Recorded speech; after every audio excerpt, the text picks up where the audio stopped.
said is, you know what it is. I'm back from the dead. What am I here for today? To bring you the official Jordan 32 leaks. And leaked by... Who leaked it? Jordan Brand leaked it? Of course they did. I don't know if you want to call it a leak. It's more of a preview. You know, because they had the official launch up in Italy.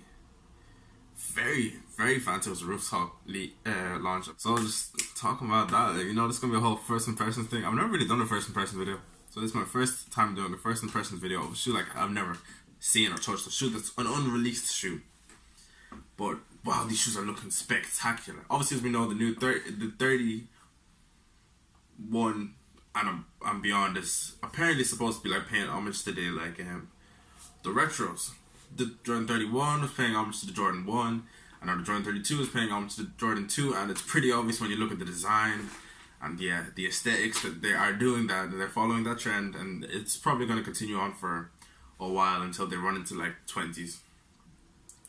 So yeah, there's a lot to look forward to in the next few years. The leaks, like, I'll put pictures like here, and there's such high resolution pictures. Like I was severely shook. I was like, yeah, I knew they were gonna leak some pictures, but I thought it would just be like snap a few like photographs of the shoes that they like took at the launch event. But wow, these are some high res pictures. So the first colorway we're gonna see is Rosa Corsa.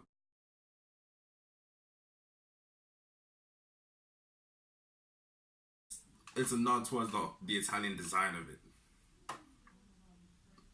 So yeah, there's that. That's releasing on September 23rd. It's a definite cop. Plus it's got a solid rubber outsole. And it has not got leather anywhere. Like, I personally don't like leather, so I don't cop shoes with like leather uppers. Like, I don't cop basketball shoes for leather uppers. So you're gonna see, that's a definite cop. 100% definite cop. Other colorway, I'll leave a picture. I'll leave a picture like right there. And that's coming out October 18th, and so is the low, as far as I know. The price on these, the price is, I don't even know what was said about the price. See, because the price dropped in dollars, and I know if you're watching this from the States, then of course you're gonna want the price to drop in dollars. But I'm living here in Ireland, where we pay for things in euro, and the conversion doesn't go exactly as it should. Okay, the high top versions are retailing for $185. But if you were to convert $185 into euro, you wouldn't get the actual European price that we're going to be paying, which hurts me. It pains me deeply. So we'll see what the price range is actually. And then the low is cheaper than the highs, obviously. The lows are being sold for $160, which is $25 cheaper. But like, realistically, when these drop, it's probably going to be €185, which is a lot more than $185. Okay, not a lot more, but it's a good bit more than $185. So just leaves us shook. Why would you do that? That's bare rude. Anyway, we're all excited to see that. I heard they look sexy in person. Can't wait to see them in person. You already know I will be in my local Foot Locker on the 23rd of September, getting myself a pair of the Rosa Corsa Air Jordan 32s. And just, embracing them. And I'll hit you up with a performance review. I probably said at some point that I was going to stop performance reviews, but I just love it so much. I like breaking in new basketball shoes and telling people all the specs about them. We know the specs for these. Obviously, working our way from the bottom, it says herringbone traction pattern. It's really more like these diamond shapes, and then every other diamond, like every diamond's got like a line in between it, and like it alternates between a horizontal line and a vertical line. So it's like a diamond or a horizontal line, diamond or vertical line. It's beautiful. It's beautiful. It's like a really tight, like if you look at it from a distance, it looks like a really tightly packed herringbone pattern with loads of lines, horizontal and vertical lines in between to give it that extra bit of traction, that lateral and vertical traction. It looks like it's going to be a killer performer. Now, the second colorway that's dropping does have a translucent, I don't even know if to call this translucent. This is like a transparent outsole. Like it's like an icy outsole, like the way they did in the Jordan 31s. And we have all heard what people had to say about the Jordan 31s. So we'll see what that colorway is like. Obviously, I'm copping the solid rubber also.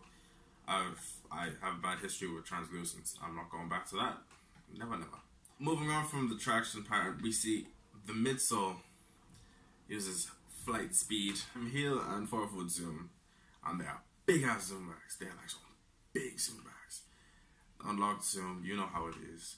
Supposedly the best cushioning setup we've seen worldwide. I don't know, the cushioning department of shoe never really the make or break for me in a shoe. Like for me, the make or break is the traction. If it hasn't got good traction, it's not my shoe. If it's got good traction, that's my go-to shoe. Like we know the Kyrie line has never had good cushioning. Like you can't wear a Kyrie model without your own insole. And if you do, you don't love yourself. You don't love yourself, your feet, your ankles, or your knees. But yeah. But Kyrie's are still my main carriers. Like I just put an insole, rocking insole in there, and I be rocking them on the courts. What you saying? Now the 32s, they're promising contenders. Then the upper, oh, this is very beautiful. What they did, oh, it's so beautiful. It's a flying upper. This is what made it a must cop for me. Like it's a fully flying it. I fell in love with knits when I got these other shoes, Puma Evo Knit Ignite. That shoe made me fall in love with knits because I was never really into knits like that. But yeah, and it just looks so premium, so soft. And then on the Rosa Corsa, it's got like this kind of suede ankle, but that seems to overlay flying it on the ankle, so it seems to like add more stability rather than replace the ankle area like they did in the 31. Because you know what they did in the 31, they had flying it at the front, and then it kind of transitioned into this faux leather, and I was like, why would you do that? Just have a full length flying it, and then have the faux leather on top. That makes so much more sense. Which is what they did on the second colorway that's dropping for the 32. They've got the full length flying it, and then yeah. Also, it's got this whole TPU heel counter. I'm not really a fan of TPU heel counters. They never really. So the thing about them is they either fit you or they don't. Realistically, I know they say it'll conform to your foot and all that, but they really don't. Like if your foot doesn't stick into them the way that it should, like, it's not going to. No matter how much you break them, it's still going to be that little bit of When I tried the hyper revs, that just didn't. That was a big no. That just, hell no. These ones, they look promising. They look like they're a happy medium, somewhere that like everyone will be able to fit. There's the specs, everything you need to know. If you're gonna cop a pair, I recommend copying the solid rubber. I don't really be trusting translucents, and you shouldn't trust translucents either unless they change the rubber compound. I'll try to cop both, and then I'll come back to you all and let you know if they change the rubber compound and if this translucent is actually as good as the solid. Because apparently Adidas know what they're doing, and they've made translucents to actually grip the ground the way they're supposed to. We'll see. I'll let you know. That's what I do. I got you. That's why I'm 2-footer.